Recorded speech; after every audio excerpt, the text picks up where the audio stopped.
네, 오늘 하루도 편안하게 잘 보내셨습니까? 네, 저는 오늘 하루 휴가를 내서요. 집에서 좀 편안하게 쉬다가 왔습니다. 시간이 어찌나 빨리 가는지 모르겠습니다. 오늘 저와 함께 열왕기상 11장 말씀을 같이 좀 살펴보도록 하겠습니다. PPT 좀 전화를 좀 해주시겠어요?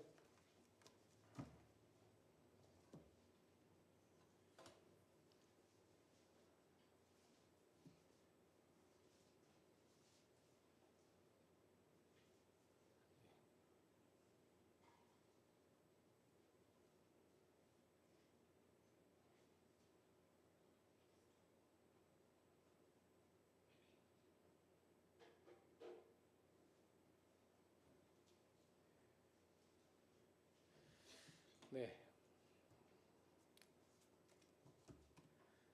혹시 이분이 누군지 아십니까? 네, 잘 아시죠? 네. 빌 클린턴 대통령입니다. 미국의 제42대 대통령이었죠. 그리고 미국 역사상 가장 최고 호황기를 누렸던 대통령으로 평가가 되고 있습니다.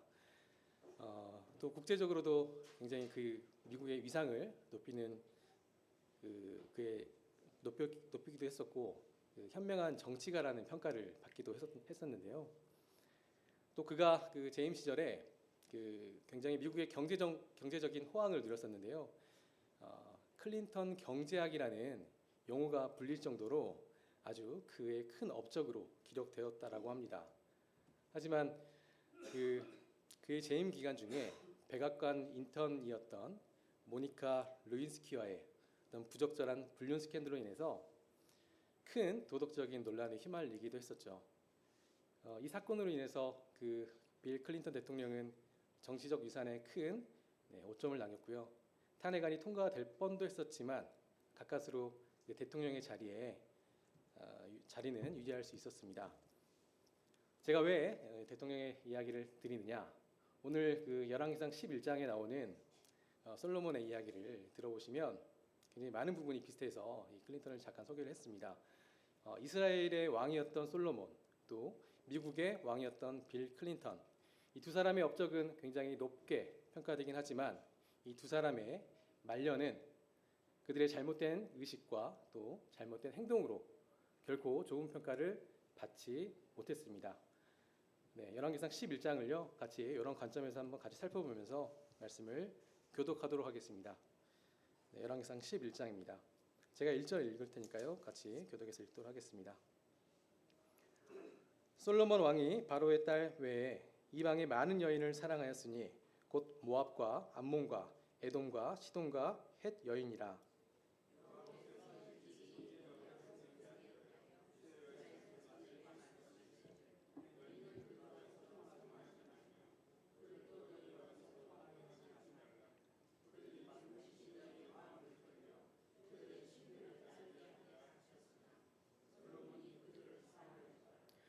왕은 후궁이 700명이요 첩이 300명이라. 그의 여인들이 왕의 마음을 돌아서게 하였더라.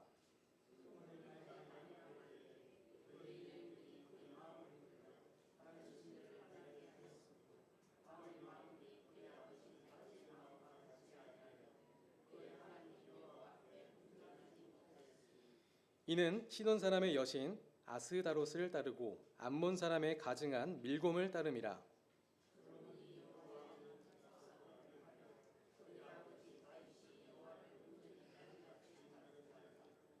모압의 가증한 그모스를 위하여 예루살렘 앞 산에 산당을 지었고 또 암몬 자손의 가증한 몰록을 위하여 그와 같이 하였으며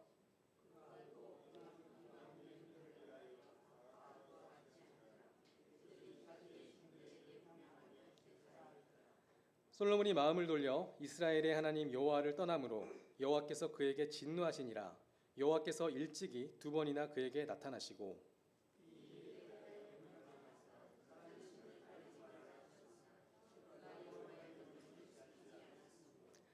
여호와께서 솔로몬에게 말씀하시되 내게 이러한 일이 있었고 또 내가 내 언약과 내가 내게 명령한 법도를 지키지 아니하였으니 내가 반드시 이 나라를 내게서 빼앗아 네 신하에게 주리라.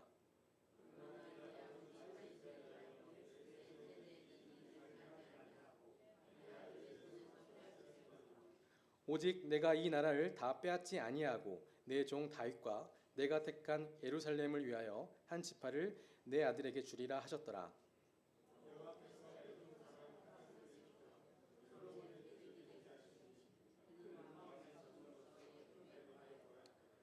전에 다윗이 에돔에 있을 때에 군대 지휘관 요압이 가서 죽임을 당한 자들을 장사하고 에돔의 남자를 다 쳐서 죽였는데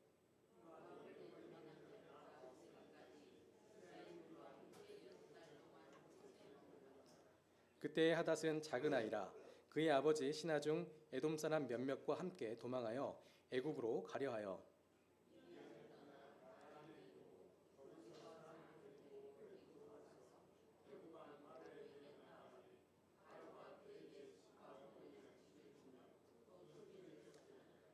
하닷이 바로의 눈앞에 크게 은총을 얻었으므로 바로가 자기의 처제 곧 왕비 다브네스의 아우를 그의 아내로 삼음에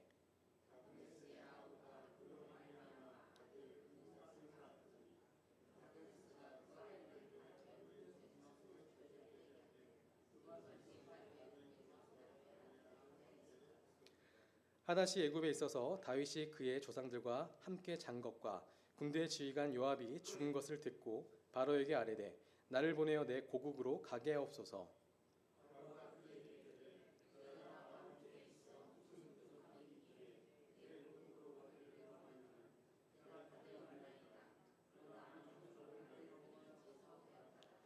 하나님이 또 엘리야다의 아들 르손을 일으켜 솔로몬의 대적자가 되게 하시니 그는 그의 주인 소바 왕 하닷 에셀에게서 도망한 자라.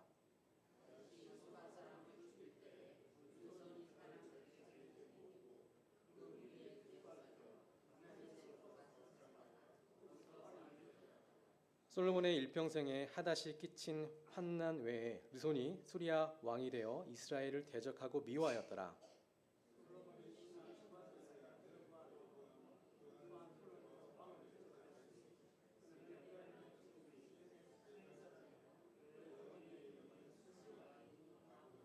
그가 손을 들어 왕을 대적하는 까닭은 이러하니라. 솔로몬이 밀로를 건축하고 그의 아버지 다윗의 성읍이 무너진 것을 수축하였는데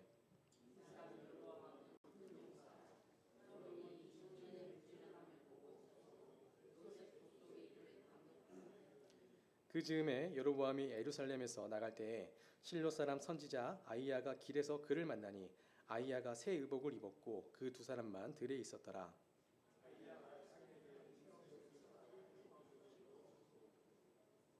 여로보암에게 이르되 너는 10조각을 가지라. 이스라엘의 하나님 여호와의 말씀이 내가 이 나라를 솔로몬의 손에서 찢어 빼앗아 10지파를 내게 주고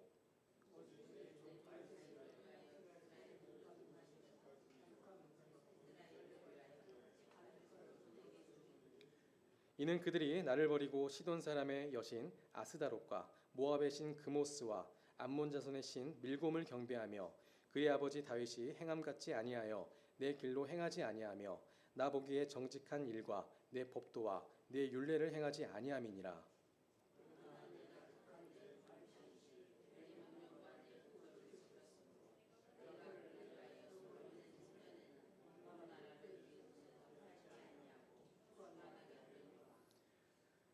내가 그의 아들의 손에서 나라를 빼앗아 그 10지파를 내게 줄 것이요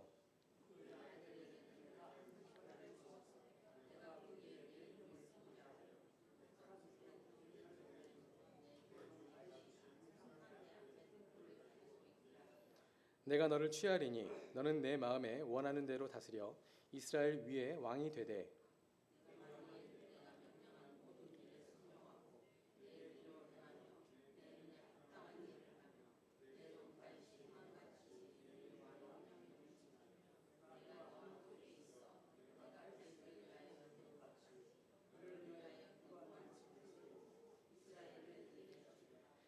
내가 이로 말미암아 다윗의 자손을 괴롭게 할 것이나 영원히 하지는 아니하리라 하셨느니라 한지라.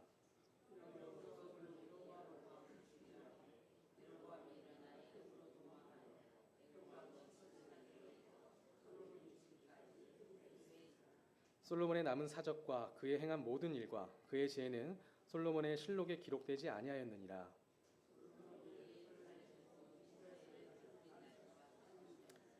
솔로몬이 그의 조상들과 함께 잠에 그의 아버지 다윗의 성읍에 장사되고 그의 아들 르호보암이 대신하여 왕이 되니라. 네, 오늘 열왕기상 11장 말씀은요. 솔로몬의 타락과 그에 대한 하나님의 진노를 담은 내용입니다. 크게 네 가지 부분으로 나눌 수 있는데요.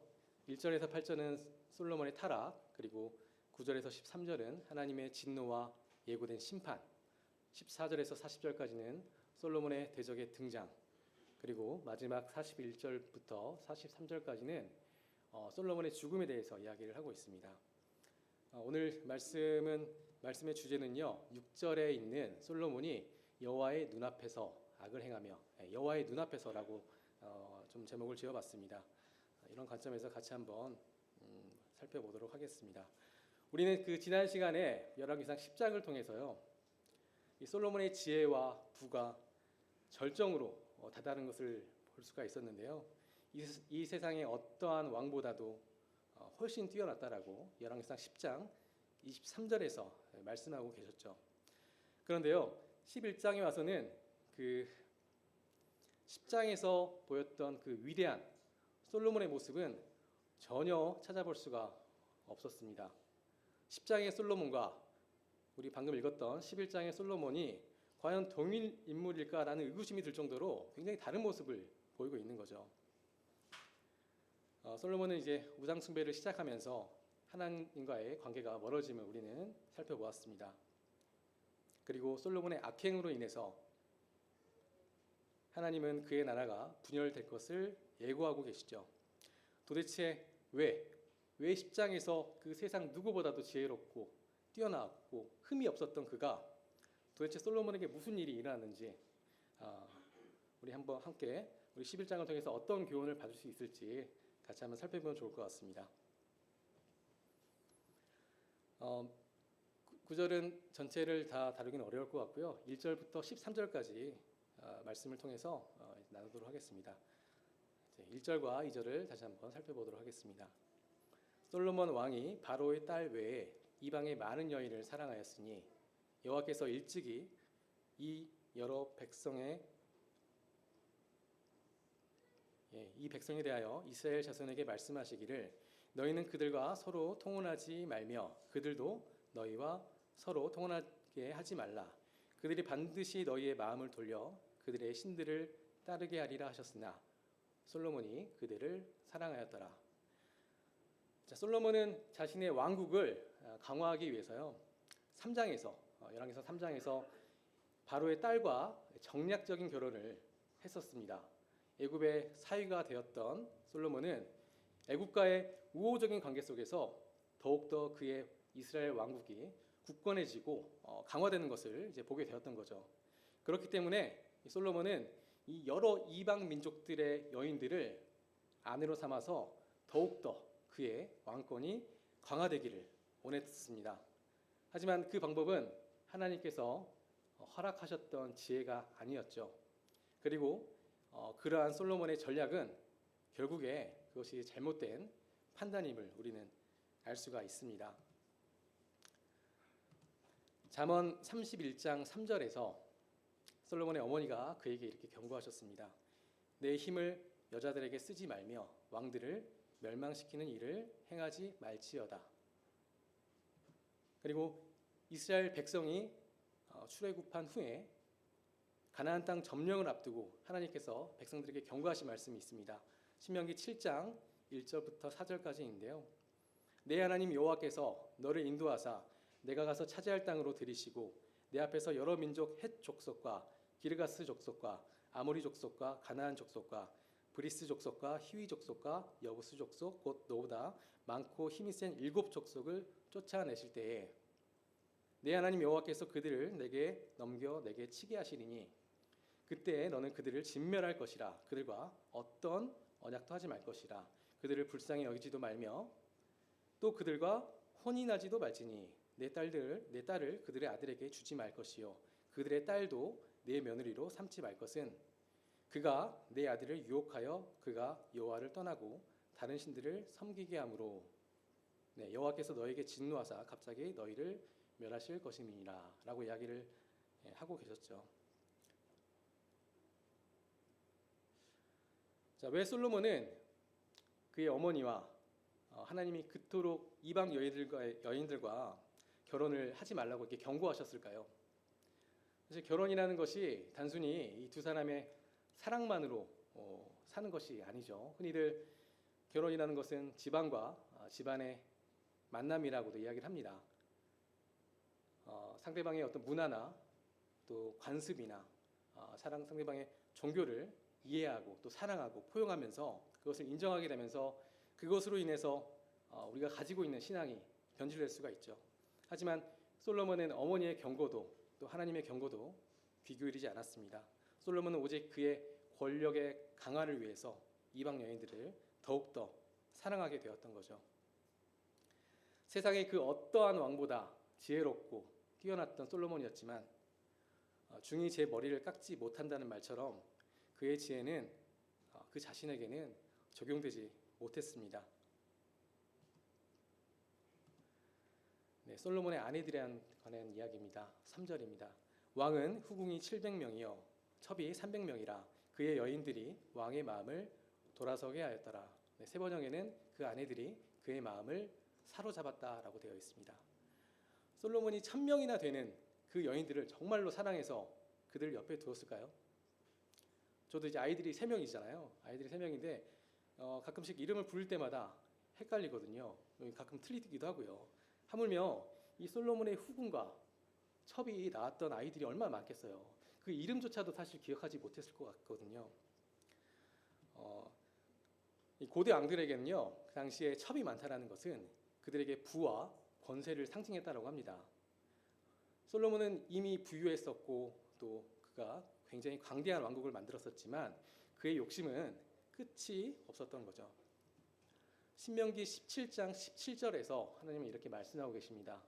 그에게 아내를 많이 두어 그의 마음이 미혹되게 하지 말 것이며 자기를 위하여 은금을 많이 쌓지 말 것이니라. 하지만 솔로몬은 이 하나님의 말씀을 새겨듣지 않았어요. 외교적이고 정략적인 결혼을 통해서 자신의 왕국을 강화하고자 하는 목적으로 무려 1000명이나 되는 후궁과 첩을 두었던 솔로몬이었습니다.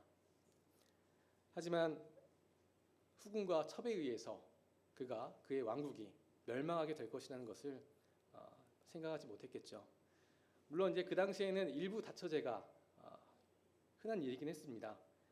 다윗도 7명 이상의 아내가 있었죠. 하지만 하나님은 아담과 하와를 한 명씩 창조하셨고 또 그들에게 서로 가정을 이루게 하셨고 이런 것을 보았을 때 일부 일처제가 이 하나님에 순리지 않을까라는 생각도 들었습니다. 그 수많은 이방 여인들이 솔로몬의 마음을 사로잡았습니다. 그리고 솔로몬의 마음을 돌아서게 했습니다. 솔로몬의 왕의 마음을 돌아서게 했던 것은 바로 이방 여인들이었죠.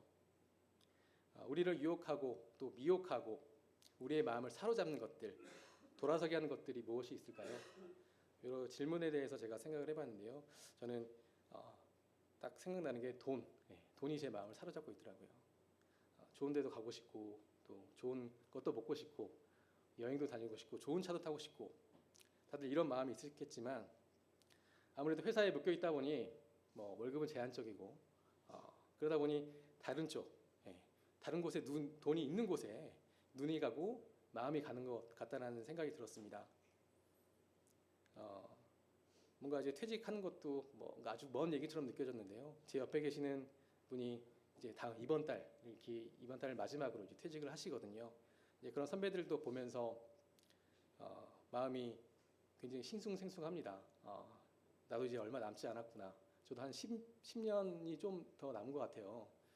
이제 나가면 뭐 해 먹고 살지 이런 생각들, 이런 불안감이 저한테 문득문득 찾아오거든요. 어쩌면 가장 현실적이고 또 주변에서 일어날 수 있는 이런 일들, 그런 것을 통해서 이방 여인들이 솔로몬의 마음을 돌아서게 했던 것처럼요. 사단은 우리를 끊임없이 유혹하고 또 불안하게 하고요. 하나님 마음에 우리를 돌아서게 하는 것 같습니다. 무엇이 우리 형제 자매님들의 마음을 사로잡고 있는지 돌아보시고 또 그것으로 인해서 우리가 하나님과의 관계가 소홀해지게 되고 있지 않는지 한번 생각해 보시면 좋을 것 같습니다. 네, 솔로몬의 변심 4절입니다. 솔로몬이 나이가 많을 때에 그의 여인들이 그의 마음을 돌려 다른 신들을 따르게 하였으므로 왕의 마음이 그의 아버지 다윗의 마음과 같지 아니하여 그의 하나님 여호와 앞에 온전하지 못하였으니. 솔로몬은 이제 나이가 굉장히 많아졌어요. 그리고 아내도 많았었죠. 아내들이 많았다라는 것은요, 그 아내들 사이에서도 굉장하게 치열한 경쟁이 있었을 것 같습니다. 왜냐하면 본인들을 통해서 이 솔로몬의 왕위가 계승되기를 당연히 원했었겠죠. 그렇기 때문에 왕이 자신만 바라보도록 그러기를 원했을 것이고, 또 그 많은 후궁과 첩 사이에서 많은 질투와 어떤 권력 싸움도 있었을 것 같습니다. 그들은 왕의 시선을 자신들에게 돌리기 위해서 솔로몬을 꾀었고, 그 방법으로 자신들을 섬기고 있는 우상들을 따르게 하는 모습을 볼 수가 있습니다.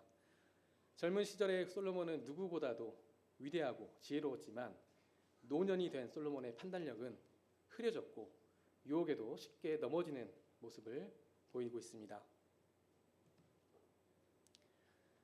네, 솔로몬의 강귀한 여인에 대한 경고의 말씀이 있습니다. 잠언 7장 1절부터 10절까지인데요. 제가 읽겠습니다. 내 아들아, 내 말을 지키며 내 계명을 간직하라. 내 계명을 지켜 살며 내 법을 내 눈동자처럼 지키라. 이것을 내 손가락에 매며 이것을 내 마음판에 새기라. 지혜에게 너는 내 누이라 하며 명철에게 너는 내 친족이라 하라. 그리하면 이것이 너를 지켜서 음녀에게 말로 호리는 이방 여인에게 빠지지 않게 하리라. 내가 내 집 들창으로 살창으로 내다보다가. 네, 여기까지 일단 읽겠습니다.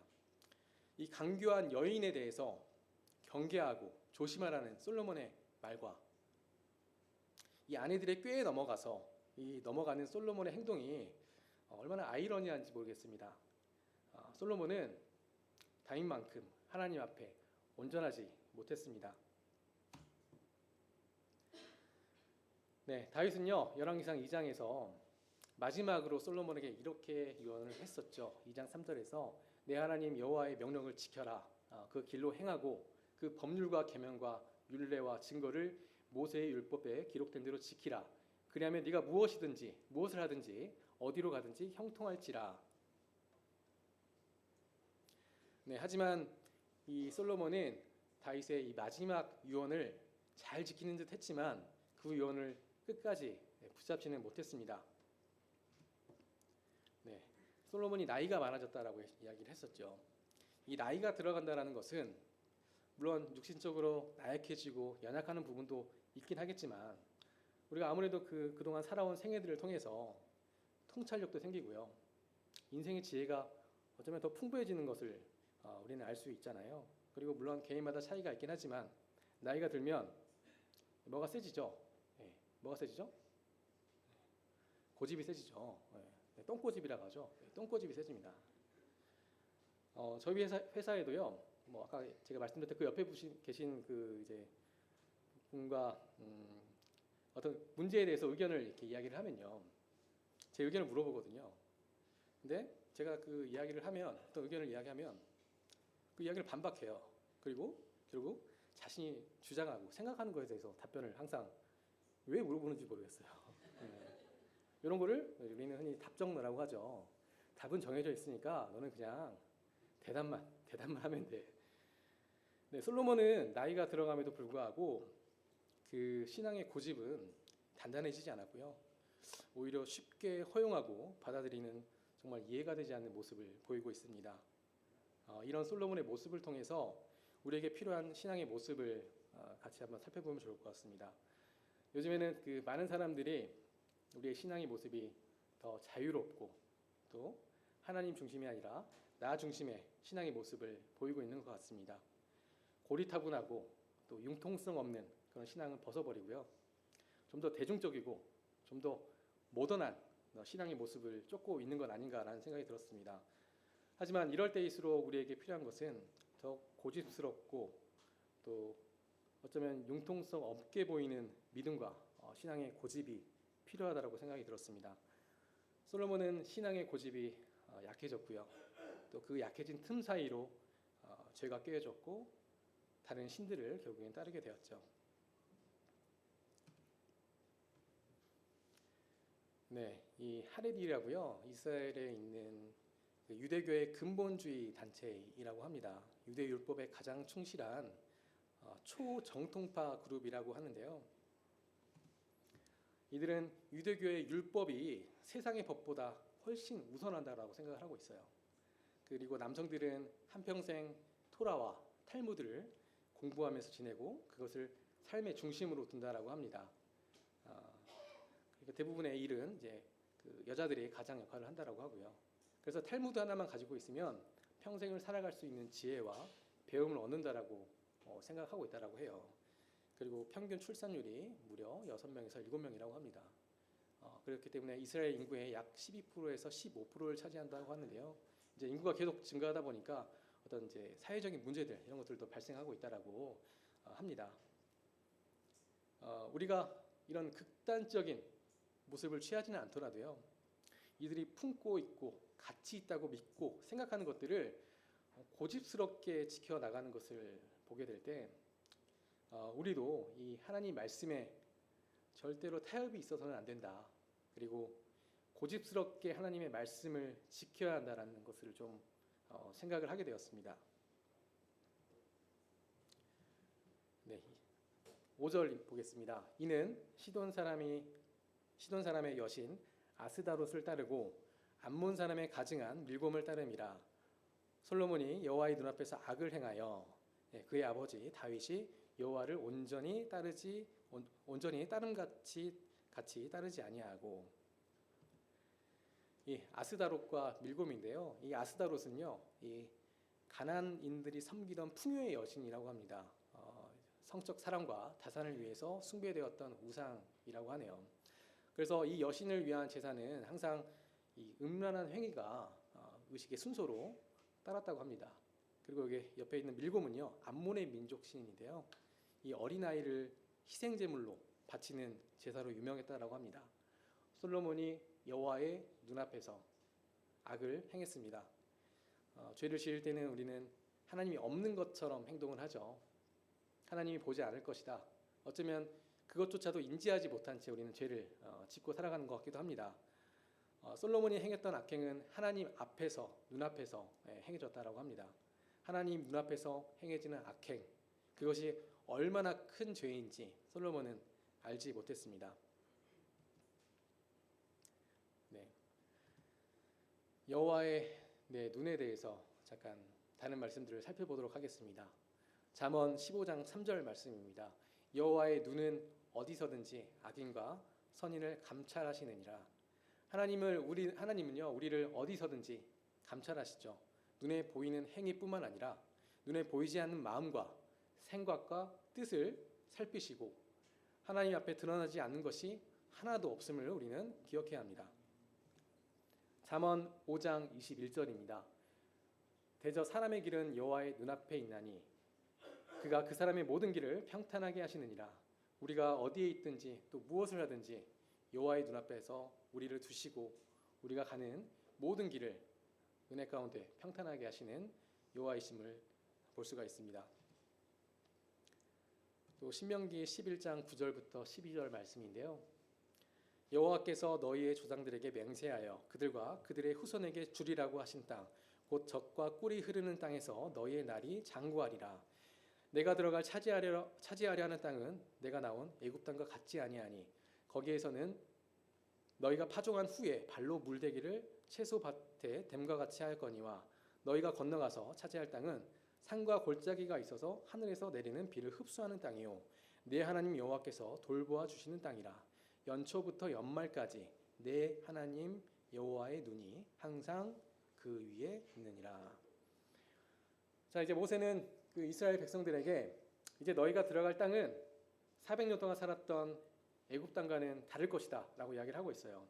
애굽 땅은 나일강 하구에 위치해 있어서 늘 비옥했고 물이 풍족했습니다. 그렇기 때문에 늘 수확물을 언제든지 거둘 수 있는 평야지대였지만 가나안 땅은 산과 골짜기로 이루어진 땅이었습니다. 애굽 땅에는 언제든지 씨를 뿌리면 싹이 나지만 가나안 땅은 비가 오고 나서 그 대지가 촉촉해진 다음에 씨를 뿌리고 농작물을 수확할 수 있었습니다. 가나안 땅은 애굽 땅에 비해서 아주 척박한 곳이었지만 여호와께서 돌보아 주시는 땅이었죠. 바로 여호와의 눈이 연초부터 연말까지 항상 그 위에 있었기 때문이죠. 이스라엘 백성은 하늘에서 비가 내려야만 농사를 지을 수 있었기 때문에 비를 내리시는 여호와를 의지할 수밖에 없었고, 여호와는 그들을 살피시면서 때에 따라서 비를 내리시고 그들을 먹이셨음을 볼 수가 있습니다. 네, 또 시편 34편 15절에 여호와의 눈은 의인을 향하시고 그의 귀는 그들의 부르짖음에 기울이시는도다라고 말씀하고 계십니다. 여호와의 눈은 우리를 향하시고 또 우리의 부르짖는 소리를 들으신다고 말씀하시죠. 하지만 솔로몬은 여호와의 눈앞에서 범죄하였습니다. 그리고 솔로몬은 아버지 다윗만큼은 완전하지 못했어요. 물론 다윗도 범죄하였죠. 우리아의 아내 밧세바를 아내 삼으려고 우리아를 고의적으로 죽음에 이르게 했습니다. 하지만 다윗은 나단의 책망으로 그의 죄를 돌이키고 회개하였죠. 열왕기상 15장 5절에서 하나님은 이렇게 말씀하고 계십니다. 이는 다윗이 햇사람 우리아의 일 외에는 여호와 평생에 여호와 보시기에 정직하게 행하고 자기에게 명령하신 모든 일을 어기지 아니하였습니다. 다윗을 바라보는 하나님의 눈은 그를 정직하고 여호와의 명령에 순종하는 자로 인정하고 계십니다. 여호와의 눈앞에서 다윗과 솔로몬은 모두 악을 행했지만 다윗은 완전해졌고 솔로몬은 완전해지지 못했죠. 솔로몬은 다른 신들을 따르는 우상 숭배의 죄를 지었습니다. 솔로몬은 십계명에서 가장 먼저 나오는 너는 나 외에는 다른 신들을 내게 두지 말라라고 했던 첫 번째 계명을 지키지 않았죠. 물론 이제 죄의 경종을 따질 수는 없겠지만 하나님이 가장 싫어하는 것이 바로 이 첫 번째 계명이죠. 적어도 다윗은 우상 숭배는 하지 않았습니다. 그런 의미에서도 솔로몬은 다윗과는 굉장히 다를 수밖에 없었죠. 네, 7절입니다. 모압에 가증한 그모스를 위하여 예루살렘 앞 산에 산당을 지었고 또 암몬 자손에 가증한 몰록을 위하여 그와 같이 하였으며 그가 또 그의 이방 여인들을 위하여 다 그와 같이 한지라. 그들이 자기의 신들에게 분향하며 제사하였더라. 이 나오는 그모스는 태양의 모압 민족의 수호신인데요. 태양의 신이자 전쟁의 신이었고 그 그모스라는 명칭은 정복자라는 뜻이라고 합니다. 이 그림에서 보던 것처럼 안목의 신 몰록과 또 그모스 양 옆에는 횃불이 이렇게 불타고 있었고 손에는 창과 칼과 방패를 들고 있는 모습으로 이렇게 그려지고 있습니다. 지혜가 충만했었던 솔로몬은 우리가 알던 모습과는 굉장히 다르게 이방 신들을 위해서 모든 것을 허용했고 또 이방 신들에게 향을 피우었고 제사를 지내는 모습을 보내고 있었죠. 그의 이방 아내들이 굉장히 많았기 때문에요. 특정 이방 신을 위해서 그 산당을 짓는 게 쉽지 않았을 거예요. 그렇기 때문에 솔로몬은 다양한 이방 신들을 섬길 수 있도록 하였고 스스로도 이방 신들을 위해서 제사를 지냈습니다. 솔로몬이 하나님의 섬기는 일에 소홀했지만 그의 이방 아내들은 오히려 자신들의 신들을 위해서 섬기는 일에 굉장히 열심을 다했죠. 굉장히 뭔가 주객이 전도된 느낌을 받았습니다. 금묵자학이라는 한자 성어 잘 아시죠?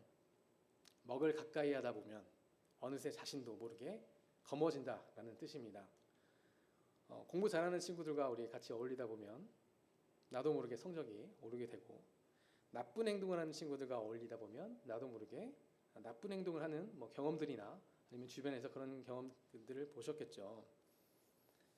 자, 여러분은 지금 누구와 함께 어울리고 가까이 하고 계십니까? 그것이 사람일 수도 있고요. 또 사물일 수도 있고 혹은 눈에 보이지 않는 것일 수도 있겠죠. 우리는 이 솔로몬처럼 이 가장 가까운 사람에게 솔로몬이 악으로 물들었던 것이 아니라 우리는 하나님의 사랑을 바탕으로 하나님의 자녀로서 하나님의 우리의 선한 영향력을 통해서 우리가 악으로 물드는 것이 아니라 우리의 선이 그들에게 물들 수 있도록 해야 하는 것이 우리가 마땅히 해야 될 일이라고 좀 생각이 들었습니다. 네, 9절입니다. 솔로몬이 마음을 돌려 이스라엘의 하나님 여호와를 떠남으로 여호와께서 그에게 진노하시니라. 여호와께서 일찍이 2번이나 그에게 나타나시고 이 일에 대하여 명령하사 다른 신을 따르지 말라 하셨으나 그가 여호와의 명령을 지키지 않았으므로. 솔로몬의 마음이 하나님을 떠났습니다. 하나님은 솔로몬에게 2번 나타나셨다고 했는데요. 처음에 열왕기상 3장 5절에서 14절에서 솔로몬의 꿈에 한번 나타나셨죠. 그래서 솔로몬이 요구했던 선악을 분별하게 해달라는 그에게 지혜를 허락하셨고요. 14절에서 그렇게 말씀하고 계셨습니다. 내가 만일 내 아버지 다윗이 행함같이 내 길로 행하며 내 법도와 명령을 지키면 내가 또 내 날을 길게 하리라 이렇게 말씀하셨는데요. 또 두 번째로 열왕기상 9장 6절에서 2장에서 2절에서 9절까지 나타나셨는데요. 솔로몬이 성전과 왕궁 짓는 일을 모두 마쳤을 때 두 번째로 솔로몬에게 나타나셔서 만일 너희나 너희의 자손이 아주 돌아서서 나를 따르지 아니하며 내가 너희 앞에 나의 계명과 법도를 지키지 아니하고 가서 다른 신을 섬겨 그것을 경배하면 내가 이스라엘을 내가 그들에게 준 땅에서 끊어버릴 것이요. 이렇게 하나님께서 얘기하시면서 경고하셨고 명령하셨습니다. 네, 솔로몬이 마음을 돌렸다라고 이야기를 하고 있는데요. 이 마음을 돌렸다는 것에 솔로몬과 이 하나님의 어떤 입장 차이가 있지 않았을까라는 생각이 좀 들었습니다. 솔로몬의 입장에서 마음을 돌렸다라는 것은요, 완전하게 하나님께 등을 돌렸다는 것이 아니죠. 솔로몬은 성전에서 하나님께 예배도 드렸고 또 산당에서 이방 신들에게 제사를 드리는 혼합신앙을 추구했었습니다. 솔로몬은 이렇게 항변했을 것 같아요. 하나님, 제가 하나님을 위해서 성전과 왕궁을 20년 동안 건축했어요. 제가 매일 성전에서 하나님께 예배도 드리고 해마다 3번씩 번제와 또 감사의 제물도 드리고 제단에서 제가 분향도 하고 있지 않습니까? 라고 이렇게 말했을 것 같은데, 하지만 하나님의 입장에서 솔로몬이 마음을 돌렸다는 것은 솔로몬이 하나님도 예배하고 또 이방 신들에게도 제사를 드렸다는 것이 여호와를 떠났다는 것이고 그것이 솔로몬의 마음이 돌아갔다라는 것을 하나님께서 이야기하고 있습니다. 솔로몬은 하나님도 섬기고 또 이방 신들도 섬기고 싶어 했어요. 하나님은 다른 신들을 따르지 말라고 분명하게 말씀하셨죠. 우상 숭배는 하나님보다 더 귀하고 신뢰하는 마음입니다. 그것이 사물일 수도 있고 보이지 않는 것일 수도 있겠죠. 마태복음 6장 21절에서 내 보물이 있는 곳에 마음도 있느니라라고 말씀을 하고 계시죠. 어디에 마음을 두고 계신지 생각해 보셔도 좋을 것 같습니다. 세상에서 가장 큰 우상이 누군지 아십니까? 세상에서 가장 큰 우상, 네, 자기 자신입니다. 자기 자신. 자기밖에 모르는 것, 또 그것이 나와 하나님과의 관계를 차단하고 하나님이 진노하시는 것이죠. 우리는 하나님도 섬기고 또 우상도 섬기는 것이 아니라 오직 하나님만 섬기는 주님의 자녀가 되어야 합니다. 11절입니다. 여호와께서 솔로몬에게 말씀하시되 내게 이러한 일이 있었고 또 내가 내 언약과 내가 내게 명령한 법도를 지키지 아니하였으니 내가 반드시 이 나라를 내게서 빼앗아 내 신하에게 주리라. 그러나 내 아버지 다윗을 위하여 내 세대에는 이 일을 행하지 아니하고 내 아들의 손에서 빼앗으려니와 오직 내가 이 나라를 다 빼앗지 아니하고 내 종 다윗과 내가 택한 예루살렘을 위하여 한 지파를 내 아들에게 주리라 하셨더라. 네, 세 번역에는 위하여 혹은 세 번역에는 보아서라고 되어 있어서 보아서라고 제가 좀 적어놨는데요. 결국에 솔로몬은 이 우상 숭배로 인해서 하나님이 진노하셨고 그리고 그 결과 이스라엘 왕국이 분열될 것이라고 얘기를 하셨습니다. 내 신하에게 주리라라고 이야기했던 것은 뒷부분에 나오는 이제 여로보암을 이야기하는 거죠. 하나님의 말씀대로 BC 930년경에 여로보암은 북왕국 이스라엘의 초대 왕이 되었습니다. 하나님의 말씀이 그대로 성취되고 이루어지는 것을 볼 수가 있죠. 하나님은요, 이 다윗을 보아서 이 세대에는 이 땅을 갈라놓지 않겠다라고 약속하셨습니다. 하나님은 다윗을 정말 특별하게 사랑하셨던 것 같습니다. 열왕기상 9장 5절에서요. 내가 내 아버지 다윗에게 말하기를 이스라엘의 왕위에 오를 사람이 내게서 끊어지지 아니하리라 한대로 내 이스라엘의 왕위를 견고하게 하려니와. 다윗을 향한 하나님의 약속입니다. 그것이 솔로몬에게 은혜로 나타나고 있죠. 소돔과 고모라를 멸망시키겠다는 하나님의 말씀이 있었습니다. 하지만 아브라함의 기도로 인해서 롯이 구원받을 수 있었죠. 솔로몬은 다윗으로 인하여 은혜를 이어갈 수 있었고 롯은 아브라함으로 인하여 은혜를 이어갈 수 있었습니다. 우리는 예수로 인하여 구원받았고 예수로 인하여 우리는 은혜를 잊고 살아가고 있습니다. 솔로몬은 아버지 다윗 때문에 복을 받았습니다. 하지만 솔로몬의 아들 르호보암은 아버지 솔로몬 때문에 벌을 받았죠. 우리가 이렇게 살아가는 동안에 하나님께서 우리의 행함을 보시고 이렇게 말씀하시기를 기대합니다. 내가 너를 봐서라도 너희 아이들과 후손들에게 은혜를 베푼다. 어쩌면 우리가 지금 이렇게 앉아 있는 것도 살아가는 것도요. 누군가의 기도와 또 누군가로 인하여 우리 은혜 가운데 살아가고 있는 게 아닐까라는 생각이 좀 들었습니다. 네, 마무리를 좀 하도록 하겠습니다. 솔로몬은 여호와의 눈앞에서 악행을 저질렀고 다윗은 여호와의 눈앞에서 죄를 돌이켰습니다. 지혜가 충만했던 솔로몬은 자신을 지혜로 이끌지는 못했었죠. 저는 이 11장을 보면서 정말 모든 것이 충만하고 정말 부족함이 없었던 솔로몬이 도대체 왜 뭐가 부족해서 이 악행을 저질렀을까 이런 생각이 계속 들었거든요. 계속 생각을 하다 보니 솔로몬은 뭐가 부족해서 악행을 저질렀던 것이 아니었습니다. 그에게는 부족함이 없었고 오히려 넘쳐났던 것이 그를 연약하게 만들었던 것 같습니다. 그에게는 돈이 많았고요. 또 이스라엘 왕국을 견고하고 강화하려는 욕망이 많았고요. 또 그 수단으로 이방 부인도 많았었죠. 우리도 이 모든 것이 넘쳐나는 시대에 우리는 살아가고 있습니다. 하지만 그것이 우리와 하나님과의 관계를 악화시키고 그것이 우리에게 독이 될 수 있다는 거죠. 때로는 적절한 결핍, 또 부족함 이런 것이 우리에게 필요한 것 같습니다. 우리가 그런 부족함으로 결핍으로 하나님 앞에 나아가게 될 때 우리의 부족함을 넘치지 않게 채워주시고 그것을 경험할 수 있는 우리는 하나님을 만날 수가 있는 거죠. 만일 11장이 기록되지 않았더라면 솔로몬은 정말 하나님께서 택하신 완벽한 인간으로 기록되어졌을 것 같다는 생각이 좀 들었습니다. 그렇다면 왜 하나님은 이 솔로몬의 말년에 이런 오점을 기록하셨을까요? 천하의 솔로몬도 무너지는 것이 바로 인간의 연약함을 보여준다라고 생각을 합니다. 하나님 앞에서는요, 솔로몬도 우리도 똑같은 연약한 인간일 뿐인 거죠. 우리도 얼마나 일상에서 많이 유혹 속에서 우리가 살아가고 또 넘어지고 자책하고 반복되는 삶을 살아가고 있는지 살펴보게 됩니다.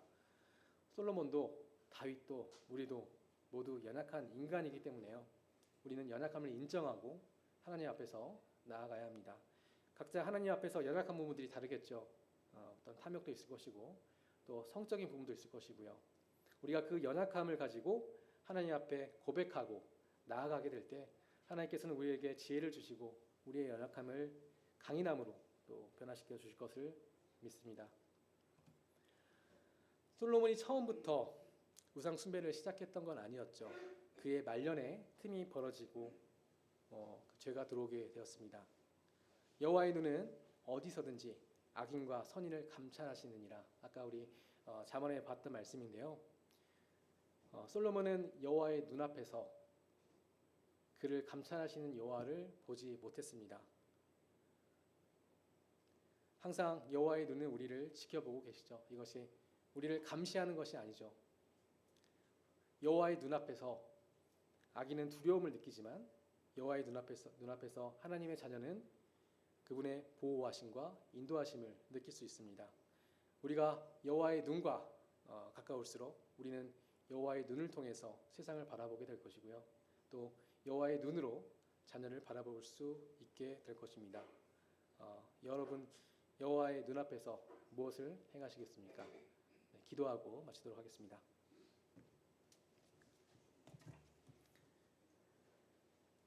하나님 아버지